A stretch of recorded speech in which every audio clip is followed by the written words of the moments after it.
Hey guys, I'm Captain Foley. I'm Connor Kongs. And this is Trekyards. And Yes. today we're doing something new. Something that, this is like a revisiting of something we've already looked at, but in a new format. So Samuel, what are we doing and what ship is it? Well, as you might recall, all the way back in, when we started, December 12th, 2014, we released the Devore Warship, Trekyards Episode 6. Oh, what a time. The world was so different and we looked so young. Just don't go back and watch it. No. At the time, we were trying to be the definitive piece on these ships, and we used everything we could find.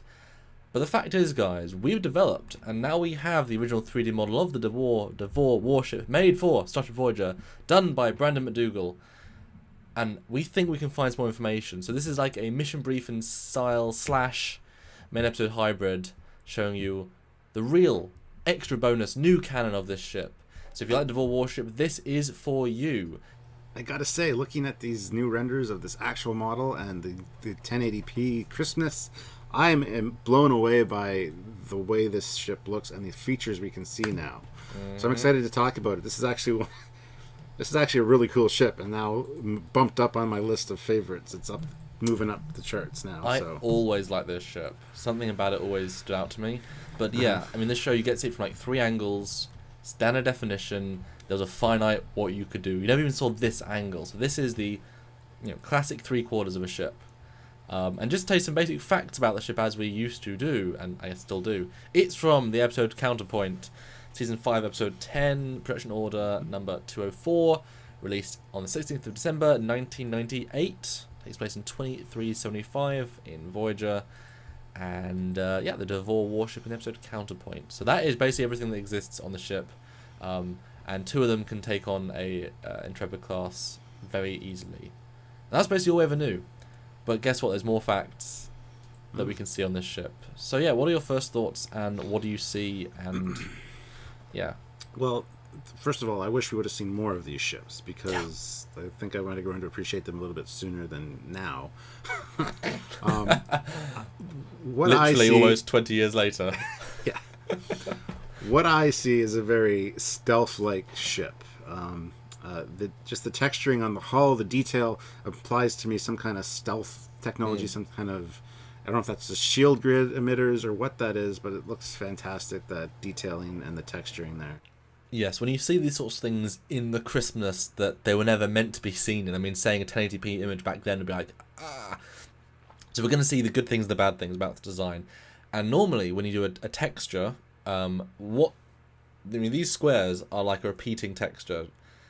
Normally, like a geometric shape like that wouldn't look good, but for some reason this ship, that was such a golden decision. You can see for the most part it looks very deliberate. Although if you look on the right hand side, where you can see the texture not being done properly, because again, you would never ever be able to see that. But it does work really well, and like you say, definitely some sort of stealth technology, enhanced armor. These are mean. I mean, the race was very sort of xenophobic and aggressive. You can imagine they are going to they want to do what they do, and so if they can learn stealth tech, I mean, yeah, it certainly gives us that vibe. But also very organic. I mean, look at how many curves. I mean, curves are far more difficult to create in 3D, and this is just one big set of curves. But it's also a ship that doesn't really show off how it looks from one angle. Every angle looks different. So this top angle, it looks kind of strange. It looks like it could almost go the other way. The second angle we have from the back, beautiful angle. What do you think about this sort of back shot? It almost looks like a ghost in somebody in a sheet. Yeah. It's got that kind of flowing curves to it, like you said, which again is a step outside the box as far as Starfleet aesthetic, and it makes it look more alien. Yep. So I really appreciate that. I love that. Now I'm noticing the green glow on the back here, which I'm assuming are probably like impulse engines of some sort. Well, we have a close-up of them later. Okay. So let's stay general for a little bit, because we have all the close-ups. Okay. But yeah, all these pieces we can now dissect and think about. But this back view to me looks like a whale, a creature with those 2 legs, that outstretched head, that tail.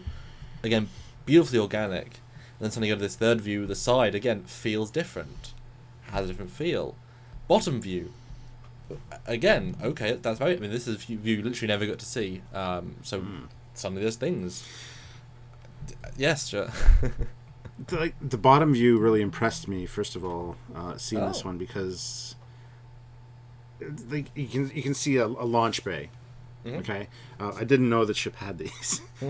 Nobody did probably, and the fact that much like on the Enterprise, on the TOS Enterprise, there's like an observation dome to monitor the docking procedures. Ooh. That's a cool little addition there. There's also two up front, so I don't know if those are necessarily the same thing, but just the detail that was put into this for the amount of time we saw it. It almost feels like they tended to use these ships more, and maybe Devore were supposed to be more of show up a little bit more in the series, because there's a lot of thought and detail put into this design. I mean, again, that is a Brandon McDougall thing. I mean, each modeler has a certain amount of time. It's what they can do in that time. But most modelers in Trek, especially, didn't try and cut those corners. If they had the time to put in the detail, they did. And you literally never saw this angle, I don't think, especially not in detail. I didn't know it had a shuttle bay. But that said, there's a Devore shuttle. It specifically is launched in the episode. We specifically see it very close up. So naturally, this ship should have a shuttle bay.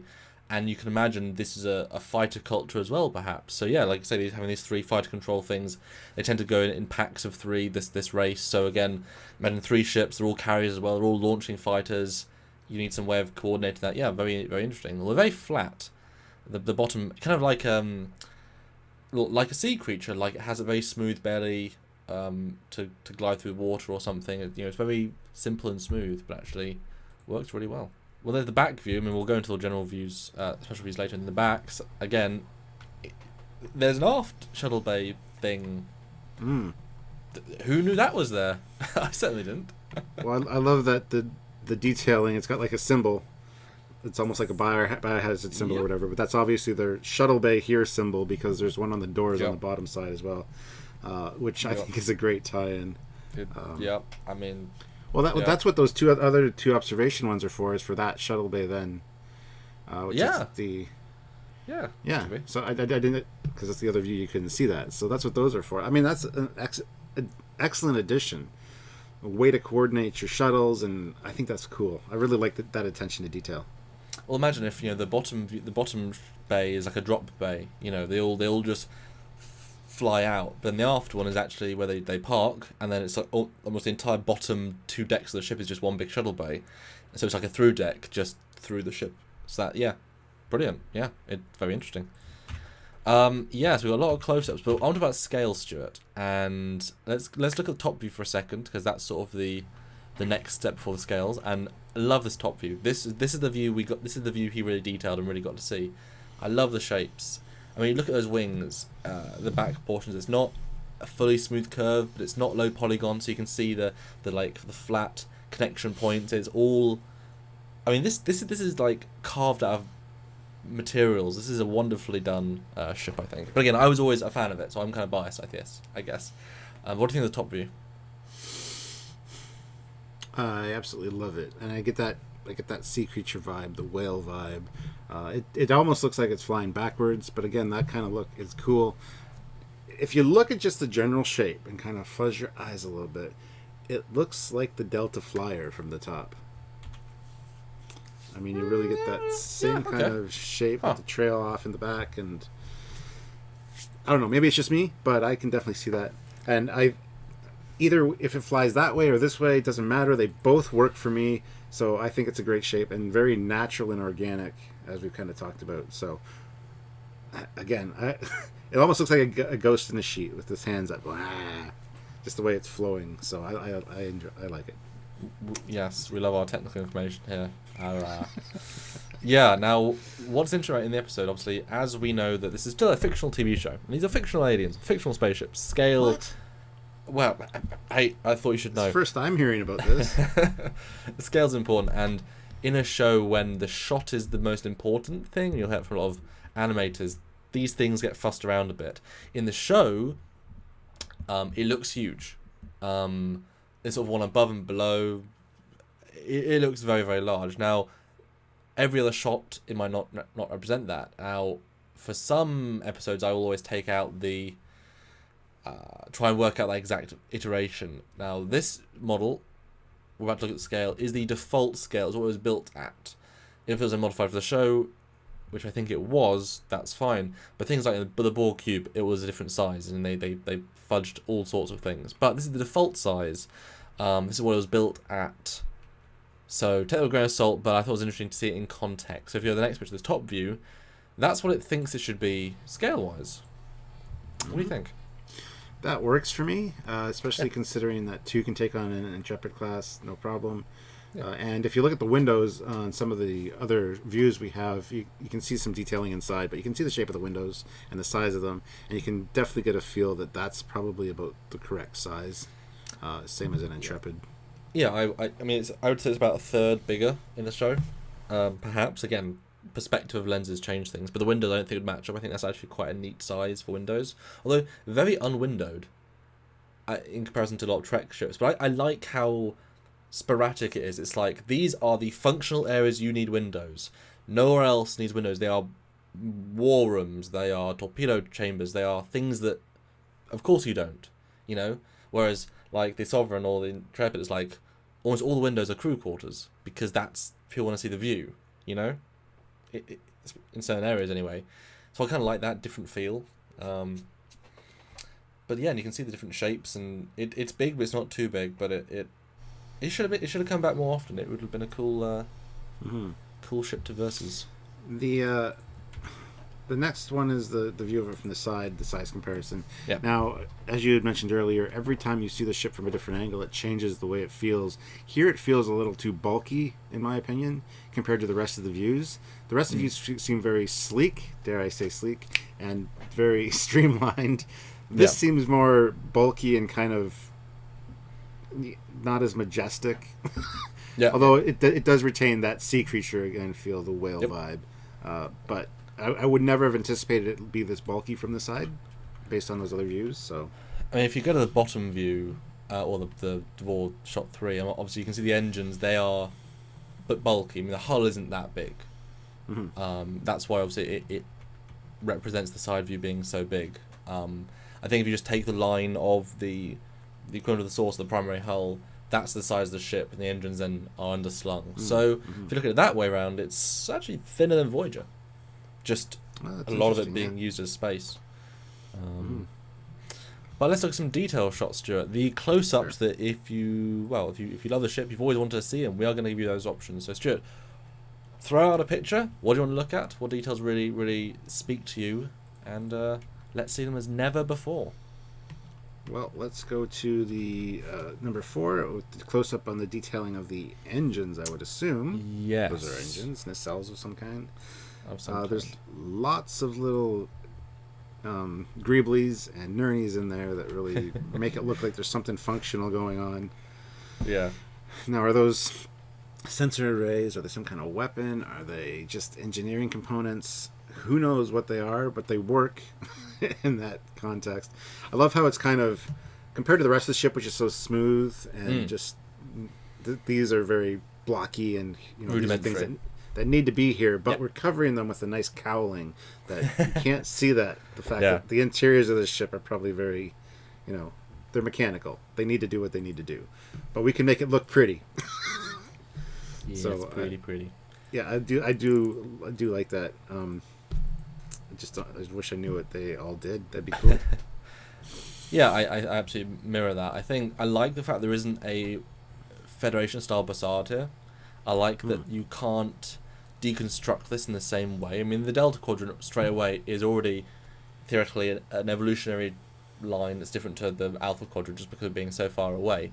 And so within that you've got hundreds of races, all of which different levels, some of which have been against the Borg, therefore their evolutions change in technology and whatever. So I like this hasn't got the conventional Bassards we think of, or even many glowing elements really. So yeah, what is this? Is this an engine? I mean, is it creating a field that lets it go through subspace without? I mean, but engines are just creating a bubble. Well, maybe it can create a bubble inside the ship. Maybe these are the sensor pallets. Maybe these are like the disruptors. I mean, why these shouldn't need to be engines? And the only reason the Bassards exist as they do is because it makes sense to have stellar matter coming in, because the Defiant, it's all integrated. So this front bit could easily not be a Bassard, and we'll get to the side elements in a minute. They could be the engine emitters. These could be something else.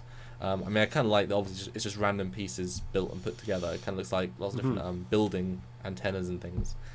Obviously, you're not meant to get this close to the model, obviously. Yeah. But Maybe cool one pieces. of maybe one of them is an emitter to create some kind of subspace distortion, like you said, to travel through. Yeah. I'm totally down with that. Well, I mean, if I was developing the ship further, I would say that the ship's hull is so smooth and so stealthy, that's its function, that then cowling and shielding closes over the 2 shuttle bays and these 2 Bassards, or lack of Bassard spaces. And if you do that, suddenly the entire ship is just covered in this material that would make it, stealthy. It's not black, it's got hull material that makes it stealthy, because sensors, not windows. That, I think, would be great for this. And then, these are the sensors, these are the emitters, these are the deflector, this is all that sort of technology, localized, but designed to be hidden. It's like we had to put them here, so not everywhere else, and then we've got them hidden. Think about that. Yeah, it's exactly what my thought with the cowling and just hiding all the absolutely. And I think those side purple elements, which you can't see in many of the pictures, are like the Bassard of some kind. Yeah, I was going to suggest that myself. Yeah, it's but I haven't got an angle of those. I guess it's there. Again, they're so hard to see. But if we want to move to the side picture, yep.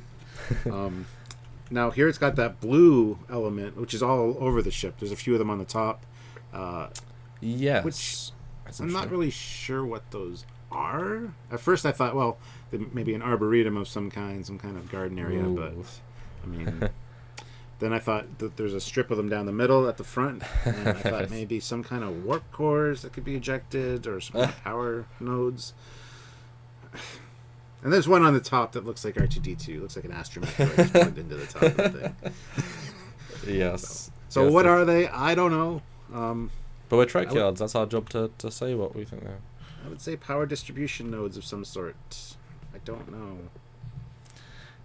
Yeah, I what's great about 3D is that you can clone things, and this is just the same built component cloned many times, rescaled. If you look at the top view, rescaled to 3 different sizes. But for this shape and the way it's implemented, I really like that. They built different versions, they built different sizes. Like, that actually works very well for me. It feels like a piece that could be functional and yet change the size. And then like I see, it goes into the engine that we see here. Yeah, I think this is the equivalent of the nacelle grills. These help generate the warp field. I think that's my bet. Well, the one thing I really appreciate about this side view actually is the fact that it ties in and looks so similar to a modern day submarine.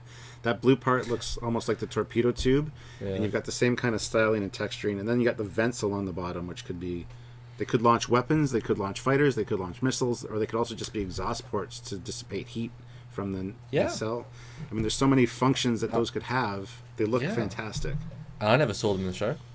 No, of course not. So that's like suddenly boom, you got to analyze it. Yeah, I think that is absolutely vents. I mean, given how many of these emitters are in these zones, I think those are just venting whatever secondary radiation or whatever's being emitted, because this is not conventional warp drive the way we think of it. But I will say, you're right, the R2-D2 zone and the 2 below, those are all the same piece. And if you want it to be fighter control or war rooms, then you've got the one that has a full view of everything, and the 3 at the bottom. Actually works quite well. But Stuart, let's go on to the next close-up, which is that aft one, which I know you were looking at earlier. Yeah. I love the colour. I love it's not blue. Great choice. Lovely texture.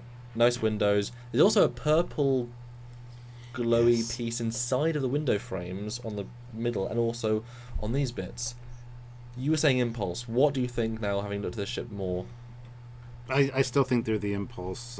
That's the impulse drive, and I'd never noticed the purple triangles up there actually before. Well, they are windows, just with, I guess, polarized purple. But with the way that's set in the hull, that almost looks like it could be an auxiliary craft of some sort, maybe a captain's yacht. That's interesting. That lifts out, or even some kind of third nacelle that lifts out, or a weapon of some sort. I mean, it looks like it's something that's set in the hull that can come out. So, or to think in a non-warlike way, it's an arboretum that in peacetime it can, and then you've got a 360 recreation deck. Ooh. Yeah. Keep an eye on the situation, or it's a prison, and you put people in there and make them think, ha, look at space, you're lost, you're doomed. But if they are impulse, the green bits, I love how different that is. We don't tend to see that sort of like super internalized grilling, but also very out there. Yeah. Like it's in the design, but it's also a lot of the design, and it's very small for the ship. But you can't assume that, we know this is less advanced than Voyager, or it's still very capable. Not everything is going to be on the same evolutionary path, so maybe they're, an extra 50 years ahead in impulse technology, less in this technology. It's kind of weird to think everything's on the same parallel. Yeah. Our microchip technology versus our gun technology. It's quite Yeah. But considering there's no other elements at the back that could be some kind of propulsion drive, I'm fairly certain these were intended to be some kind of like the impulse drive or some kind of sublight drive. So, but to double up on the whole stealth idea, there's slits. There you could easily just have armor that folds over them, and boom, you've got completely insulated drives. Very, very easily. Yeah. So Stuart, next area that you want to look at, close up wise? I think there's two more. Just the bottom shuttle bay doors. Now I would assume that there's doors that open. It's kind of like a drop bay. Yeah. Again, cool detailing. I love this little symbol and the striping, the hazard. Yeah. It's very Earth-like with the tape or the markings that are around that. But that lets you know immediately what it is. Just visual context. You know exactly what that is. So. I think that's really cool, and the addition of that little control tower or the whatever room it would be called to help the shuttles get in there and get out. That's really cool. I just think it's a fantastic detail, but it almost doesn't fit with the aesthetic of the rest of the ship. It almost seems kind of out of place as far as how blocky it is and how it's not. It doesn't seem as integrated as the rest of the ship. Sure. But then you look at the greeblies that are in the front of the nacelles, and it's the same thing.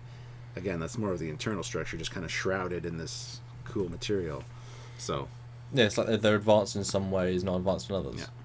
Yeah. Absolutely, and yeah, I mean it's pretty darn interesting. I mean, yeah, I think this is clearly they either took a part of another model or just had a very. I think Brandon, had the idea of let's put functional something here, and he, it wasn't designed in, so let's add it. But very simple, very neat, very Earth-like, but a good piece. So I just want to talk about the aft shuttle bay real quick. What we assume is a shuttle bay. I mean, it's just a hole, basically. Yeah. But yeah, it looks very smooth, and it doesn't look like it was really thought out. It looks like it was a last-minute kind of addition. Just put the same kind of symbol there, but there's no detailing like there is on the bottom doors. The bottom doors have all of the... You can see that, there's something inset in the hull, and this one just seems like it's the same texture or the same shape and just a different texture put on. It seems very unfinished and last minute in my opinion. Well, I mean, the fact that we never saw it in the show means that I think what happened is that obviously they build the ship before the angles come out, and there was a space in the design. Obviously, it's got this organic shape, we know what it has, there's a hole here. Do I have another 40 minutes to detail this up with an engine module, or do I just make it into a shuttle bay and reuse the texture? But actually, I think it surprisingly works. Having that really organic shape gives you the idea of its different function. It is a, recovery bay. It sort of slides up. You just fly right in, and there you go. It's a lot more relaxed. The one's a drop bay, more militaristic. Obviously, I'm sure you could launch fires backwards on this one as well. And like I say, the warning sign gives us the indication it's shuttle bay, but it's clearly the most add-on part of the whole model. But again, form follows function, and maybe the function is more of a classical function or something that it's from a different bygone era of their design. But yeah, so there you go, Stuart. That is some detailed shots of a ship we did over 2 years ago, the Devore Warship. And in fact, I'm just looking at the there's some orthographic views of this ship that I believe done for Drex files, and interestingly enough, they're incomplete. That model is missing many of the glowing elements, like almost all of them, and the bottom shuttle bay is just a bland thing. So this might in fact be, I know we use those orthos for our show, but we sort of pride ourselves on archiving these models beyond just one is fine. No, we want to make sure that we have the most diverse set of them, so we can actually show them through iterations and such. And if you're going by these pictures online, there is no detail on any of the sections we just talked about, on all the unique detailed pieces. But if you look at the episode, I'm sure they're there. Straight away I can see some of the details that are missing. So the Drex files online versions are missing stuff. So I'm so glad to be able to bring you new elements, new pictures of a design that there was thought put into, and it's sad that the images out there don't reflect the work put in. So awesome, and I hope you guys enjoyed this look at the fully final detailed version of the Devore Warship as seen in Voyager. I was always a fan of the ship, and from some angles, I mean, that back view is beautiful, side view is pretty damn nice, bottom view's a bit weird, but hey, I think it's like the Enterprise D. Some angles really, really nice, some angles less so, but yeah, this one always stood out to me in Voyager, and like I say, wish it appeared in more. So your final thoughts, Stuart, and I guess final review of the ship? Well, I love seeing it in this amount of detail. Like you said, nobody's ever seen it like this, so I feel honored to be one of the first and to be, somebody that can present that to all you guys. I mean, that's cool. So thank you, Samuel, for bringing these to everybody's attention and kind of fleshing it out a bit more. Yeah, I mean, we tried in 2014, and we're here to do them justice. And I felt like we hadn't done justice, and now, I do. Because of this, it's quickly shot up. Like I said, it shot up my list of favorite ships. It's moving up the charts a little bit. This is a really neat design, really alien yet very functional and very cool looking. It's just something that really speaks to the aesthetic. I like this. So I really appreciate it, and I'm glad we took another look at it, because I do remember doing the Devore episode. I do remember researching it. I was actually in the bedroom on the bed with the laptop doing research. Don't worry, I was closed, but I remember doing the Devore research because I had never really considered the ship before, and it was a weird one to pick. I thought it was cool to get this ship out to the public, and here we are doing it again, and I love it. I think it was our very first one-hit wonder. I think that was the point of it. It was. Yep. It absolutely was. Episode 6. I think that's why I remember it so vividly. And there's actually, I just watched our episode, and there is a shot where you can see the underslung Shuttle Bay. That's why it's there. But you see it because it's lit up. You don't see the details inside of it. So cool. I'll have to watch that episode again. Put a link in the description, hopefully, so you guys can check it out too. And there we go. Yeah. So what are your thoughts? What are your thoughts on it? Oh, I always have my thoughts, Joe. I'm content with my. Perfect. I mean, we have early episodes. We want to redo a lot of our early episodes to give them that extra justice. This is a follow-up, but we might do a remaster with new animations, with new things, because that sort of stuff is key to what Trekyards is. We want to be the definitive place to see the stuff, and now with the real models, we can be, and we are for a lot of things. So yeah, we hope you enjoyed, and tune in for another of these follow-ups somewhere down the line. So until next time, guys, support us on Patreon, it's our monthly donation service, or on our website, trekyards.com, that donate button, or the free ways. What are the free ways, Stuart? And they're not the driving things, the free ways.